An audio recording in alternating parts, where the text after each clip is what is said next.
There she is, huh? There she is. We got It's a pretty exciting morning. It's one of the real big components of the propulsion system. What a piece of machinery, huh? All right. You have a question? Will it fit into the pouch?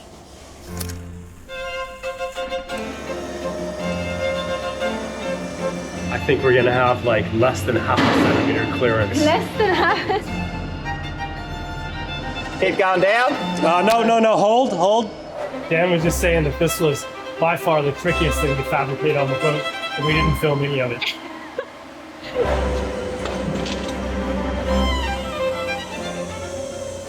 Forward a touch. Touch more. No, hold. So we're sitting on the gearbox now.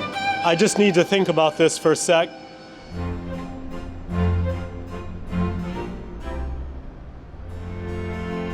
What just Oh my happened? God, I literally just walked out the door and right into a giant spider web. It got all over my face. Okay, we gotta go. We got big things going on this morning. Yeah. But today we have a really exciting thing happening this morning because we're getting the delivery of the Nani N480 diesel. Woo! So that is showing up, and so I'm very stoked about that.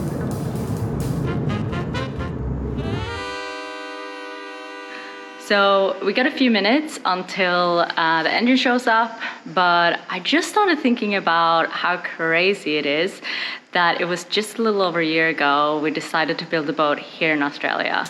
It's been such a crazy adventure. Super rewarding, but also really, really challenging. The endless to-do list, the constant stream of decisions, most of which I feel like I know nothing about, and trying to balance all the work with making time for family and myself. It's definitely been overwhelming at times. That's one of the reasons why we've been paid partners with BetterHelp over the years, to remind everybody, including ourselves, just how important it is to take care of our mental health. BetterHelp is completely online, which makes it so easy. You fill out a quick questionnaire and they match you with a credentialed therapist who gets what you're going through, whether it's stress, anxiety, or even family stuff. And if the first therapist doesn't feel like the right fit, you can switch to someone else at no extra cost. So I definitely have days when I feel like I'm not doing enough, or I'm questioning whether we're making the right choices, and talking to someone helps. It's given me the tools to manage stress, to focus on what really matters, and also to handle changes better. And I've talked about this with you guys before, and it's been amazing to see how many of you have reached out. And we all go through stuff, and it's just part of life. So if you're thinking about giving therapy a try, this might be the perfect time, because BetterHelp is offering our Delos tribe 10% off your first month. So just head to betterhelp.com/Delos or click the link in the description below.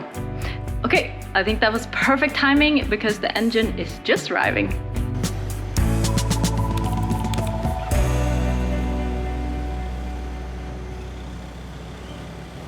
Pretty exciting morning. It's one of the real big components of the propulsion system, obviously, that I've been looking forward to putting in for a long time, because there's so much that goes around it, right? And it's so pivotal to the boat and the hybrid system and the charging system and the batteries, and like this is the first step. Here they come.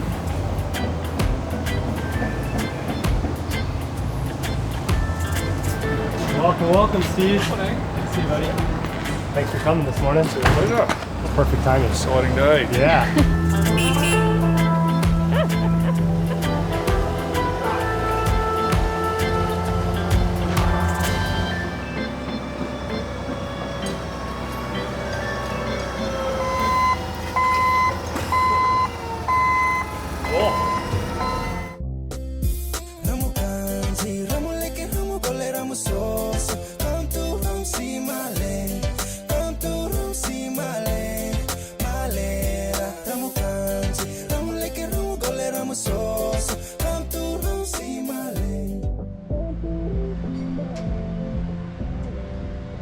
You guys ready for the big reveal? Yes.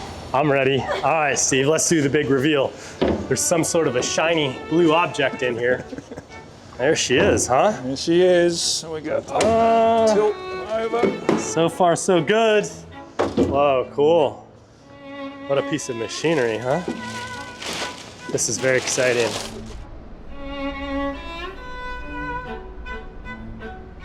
It's so nice and clean. You could eat off that thing, huh?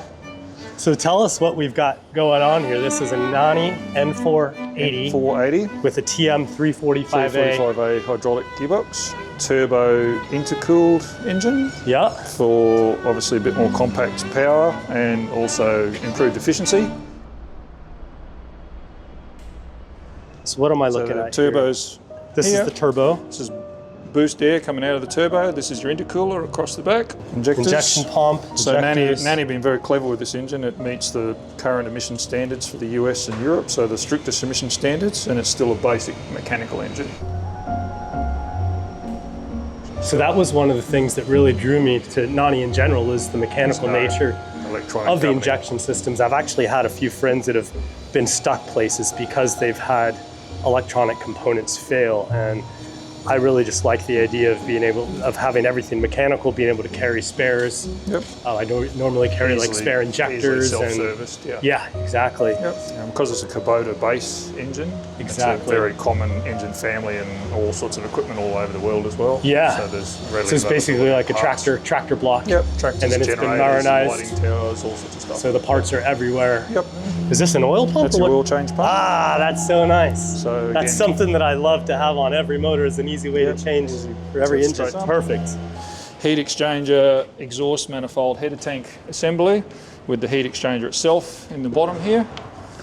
So basically, this is filled with So coolant, this is basically header tank, yeah, the coolant. and then there's And then tubes the that run exhaust through. manifold is sort of in the center section, and it's all coolant jacketed, so there's no hot exhaust. And the heat exchanger, which is using seawater to cool the engine coolant, which is circulated in the engine, is through the bottom section here. And then this is your instrument panel that you get in the Cool. dash.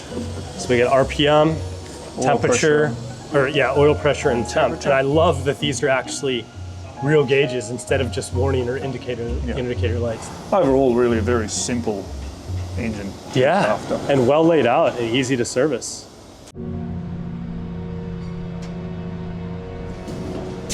So the way the boat is going to be configured is the starboard side is going to be the pure electric side. That's going to have just a 25 kilowatt electric motor from Combi in it.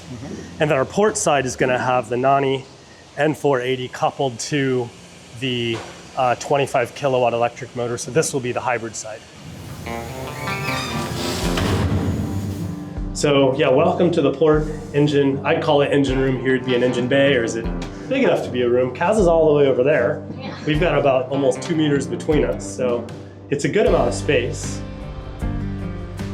It's a shaft drive, so we've got, this is the stern tube, and inside the stern tube will be a GRP encased cutlass bearing from Vetus, and then a shaft seal around that that's cooled and lubricated by water. And then after the shaft seal, we'll have a Sigma drive from Ruttons. It'll be a 35 millimeter prop shaft. The electric motor will sit right about here, and there's a belt that runs between the electric motor and the clutch. So literally you're standing on the mount right now, so the Nani will sit right in here.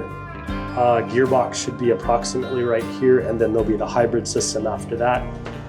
I've never done this before, and so if you have any tricks or tips or pointers or things to watch out for, I'm pretty much all ears, because I'll just say we like to make our own mistakes here on Delos.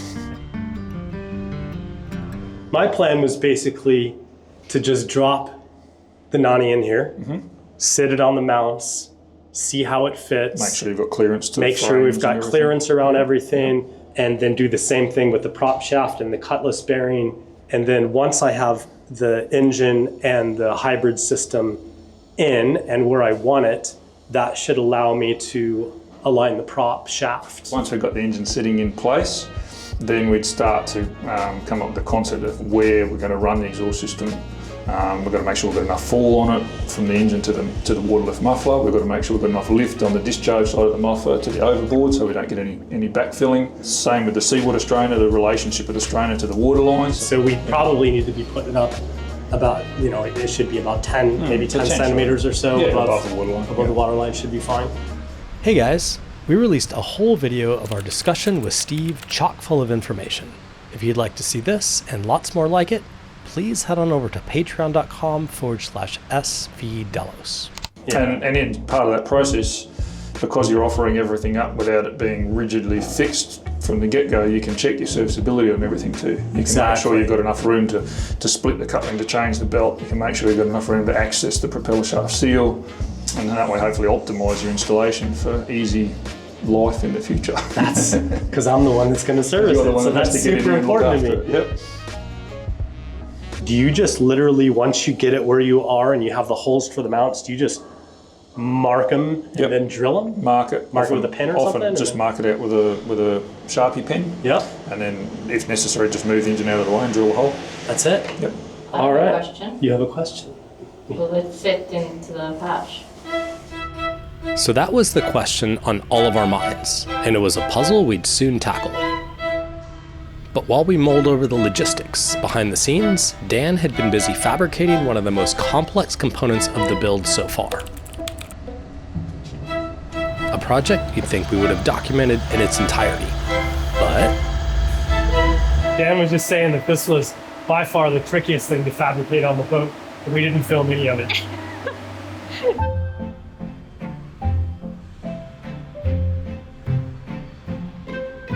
This is a large connector plate because it calls for 19 mil die-form wires. So this is the wire that goes up across the boat from hull to hull, and it puts tension and kind of like creates a rigid structure like you do on a bridge, I guess. Right? One cable to this side, one cable to this side, this connects it, and then this piece of art really stands up at the front of the bow and strikes seagulls for us. A couple of days ago, we kind of had a hard decision to make, and we did have 3 things to consider. So there was 2 different designs. One that is the original one in the drawings, but on the previous boat, they actually just use tubing. So instead of using 2 round ones, it's just like a rectangular tube. Both has pros and cons. So what we considered was the weight, the money, and the aesthetics. So we opted to go with the design that potentially will cost more money, but it would look so much more beautiful, and it would weigh a little bit more. But because this was the design that the designer put in, of course the weight is already in the drawings. It would have worked and done the job, but it wouldn't have looked nearly as good as this. Dan has just done a fantastic job. It's kind of crazy that he said that it was the hardest thing he's fabricated so far on the boat. When he said that to me, I was like... You said there's 2 kilos of welding wire in this? That's a whole roll of welding wire and a couple of days of fabrication. How much swearing did you do? Oh, nah, not a lot. Not a lot out loud anyway. None of it that was caught on camera anyway. Now we just got to fit it up there.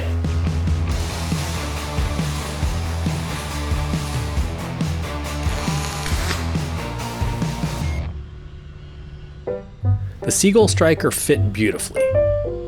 Dan knocked it out of the park. And while he put on the final touches, Happy birthday to you. Happy birthday, dear Dan. Daniel the welding man. Birthday to you. Yay! Look at that. Thanks for everything you do, Dan. Wishing you a happy birthday.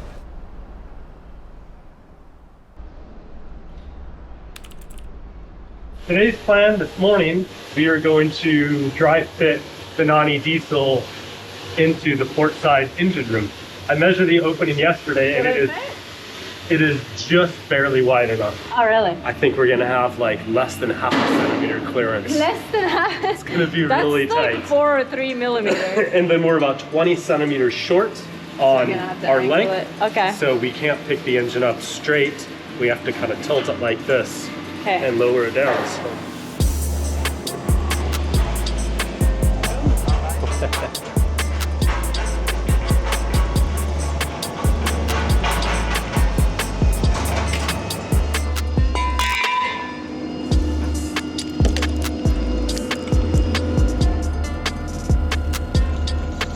I'll just take it up a bit. Yep, okay, go ahead.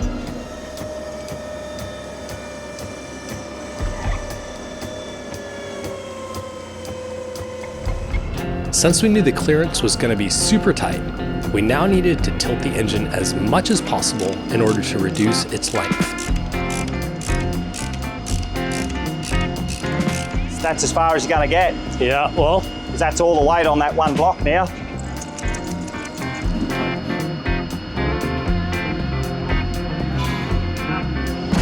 okay, Happy? happy.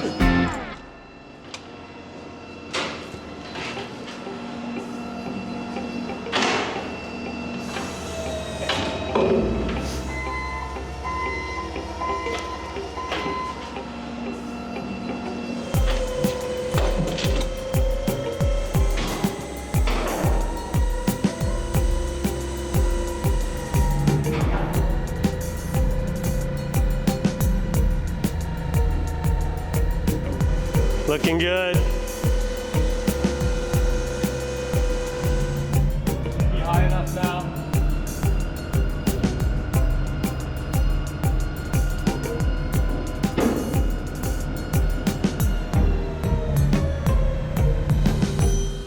But that was the easy part. Fitting it through the hatch would require a lot more precision and finesse, which is something a forklift can only do so well. Come on forward. You could tilt forward if you wanted to. Just a touch more. Okay, hold it there. Just a touch to starboard on the boat. Touch more. Yeah. Perfect. I'm gonna come down on the front first.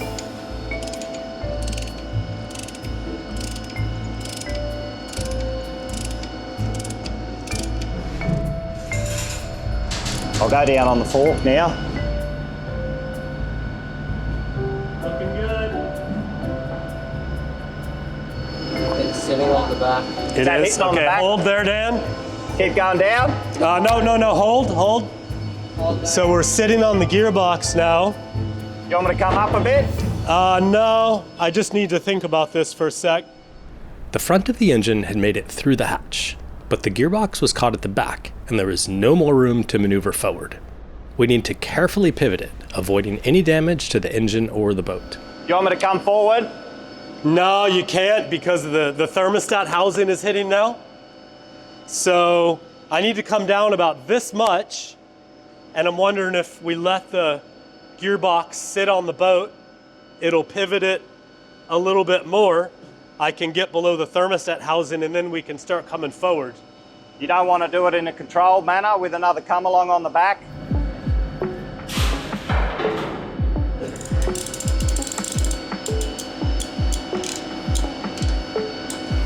We just need to tilt it a little bit more.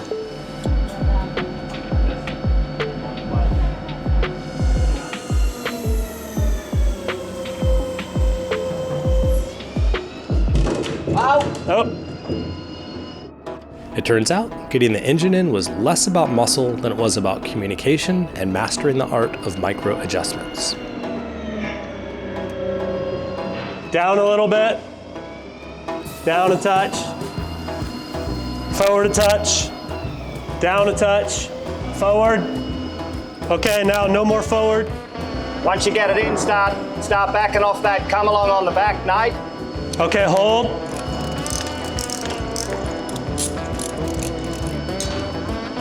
Okay, you can come down a bit.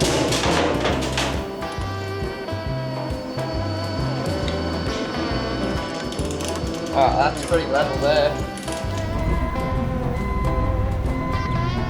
that's pretty center now if you come straight forward. We need to come forward about 25 centimeters. I don't know if I've got any left. You know what we could probably do is just use a come along to pull it into place. Now the final step was aligning the engine where it needed to sit. But with the forklift's arm limiting our ability to maneuver from above, the only option was to muscle it into position by hand. Okay, come down 50 mils. Down 50 mil. Down another 50. Down another 50. Another 50. Ah, look at that. Ready? Push. Not just a pretty face, eh, Kaz? You're in. You're in like Flynn. It's good for now. Shut the gate. This bloke will run out of the stadium. Nice job, Nate. Nice job, Dan. We didn't drop it. That's a bonus. We dropped it into place.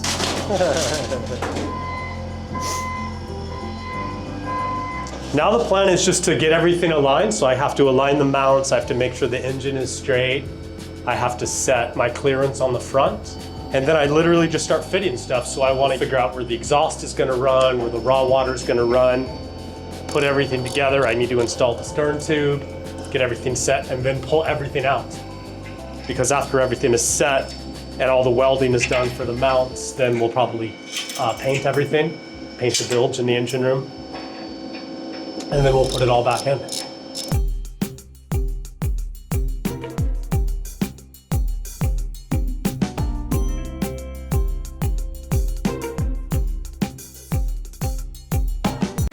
$807, $808. Should be able to take enough weight for you to slide it forward. Okay, you Starting ready? to sound like Brian now. Forward. Now, we'll try Forward? Forward. We'll target this.